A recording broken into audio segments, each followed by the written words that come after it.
I just finished up with a new patient, and it's a similar story when it comes to back pain, and I see this so often. So she's been to 5 different doctors, many PTs, and doctors get frustrated with her because she's not getting better.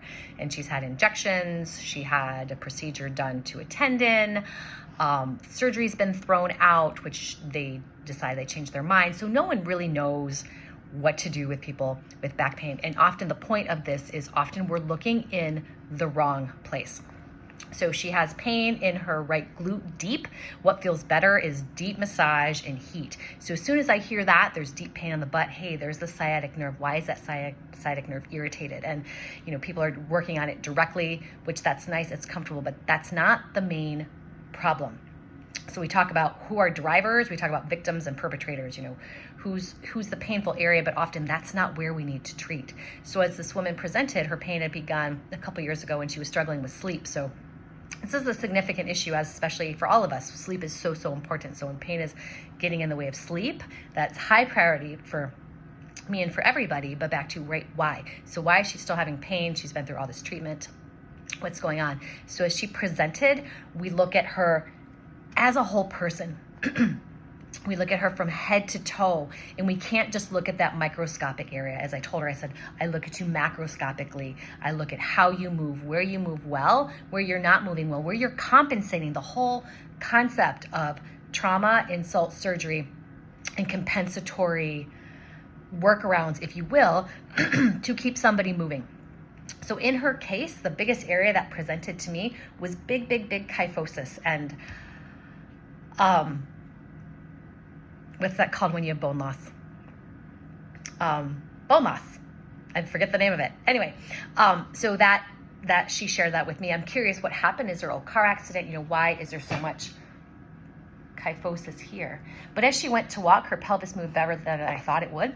So when she goes to walk, though, here's this flexion.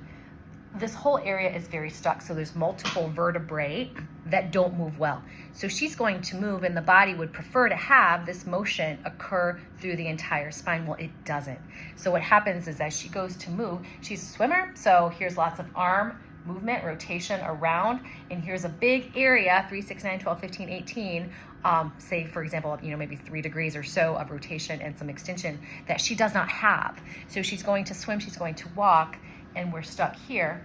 So the compensatory strategy is this low back. So as she stood, there absolutely was this anterior. She was a little bit more anterior sheared, more at her L4. The MRI did show up some disc bulge at 5S1. So as I'm thinking, here's this right butt pain. Okay, there's that S1 nerve root, maybe some L5 branches. So my brain is always thinking, what's the anatomy? Why is this anatomy talking? Why is it grouchy? What's the strain that's being put on the anatomy? What's the damage there? But also not only what's the damage there, because that's what everyone's looking at. Here's your MRI, here's your problem. But no one's addressing, here are the forces that are contributing to the damage. So it's not enough to just look at the symptom and make the symptom go away. We have to look at the macro. We have to look at the big picture as to here's the forces above and below. So 2 other pieces for her.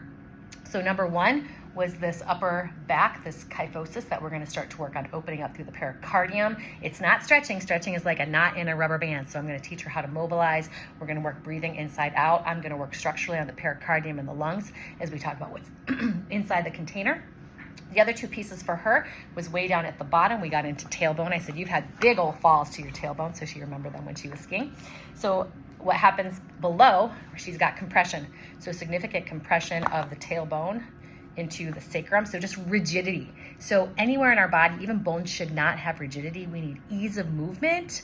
We need just ease. We need ease, we need give, we need shock absorption. So again, here's another area where there's not a lot of motion. So she's locked up above, she's stuck above, and she's stuck below. So she's running out of spaces to move. And I'll tell you about the third one. So she's getting a lot of shear forces, Sorry, my spine is struggling. But she gets a lot of forces here because she's stuck above and she's compressed below.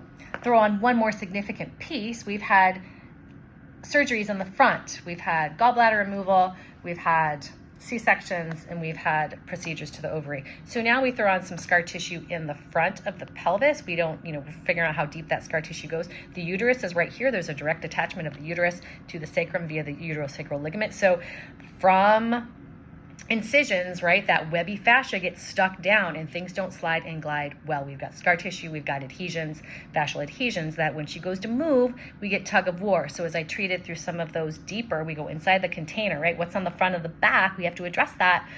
As she went to straighten her leg, we had this tug of war. So lack of movement, more demand movement-wise.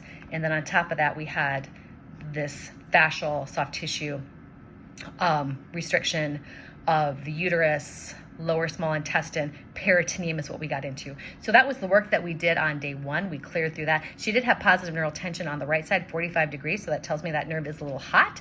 So we talked about the anatomy. So yes, here's the nerve root coming out. Here's these vertebrae that aren't in a great position. They're not super stable. They're not unstable, so she's not going to have a spinal cord injury or anything, but just there's a lot of excess movement. There's a lot of excess strain and demand on that area, which then in turn irritates that disc. We get a little swelling and or narrows the foramen itself by the position of the vertebrae. So we unburden the system. Let's get strain off that low back. And then the last piece is we mobilize the vertebrae back. So we mobilize those vertebrae back after we've taken the tension off of it. And then we teach her body how to stabilize. So that's where I bring in ground reaction forces, engage your feet, start to pull down. Let's dive into the true core. So the moral of the story, we have to look at the picture. We have to look at how somebody moves through space, because if everyone's fortunate, like you get to walk. So then on top of that, if you're running or you're swimming on these mechanics, the body says, hey, I can't get through here. I can't get through there. I've got tug of war. She's going to keep going. Where do I find this next opportunity for movement? So, over the short term, it's okay, but over a long term, here's these joints, these areas of the body that have been subjected to more strain than they were designed to. So we need to look at the big picture. Who are the other players contributing to this pathology and damage and symptom at the low back? It's not enough to just look at the symptom. It's not enough to just chase the symptom, because that's not the problem. That's the result of A, B, C, D, E, F, and G. I often say a life well lived, right? She was an athlete and played lots on, and unfortunately had some surgeries, had some other injuries, and she adapted the best she could, and she kept playing. So that combination of traumas, compensation, and an active lifestyle just led to this increased damage here at the lumbar spine.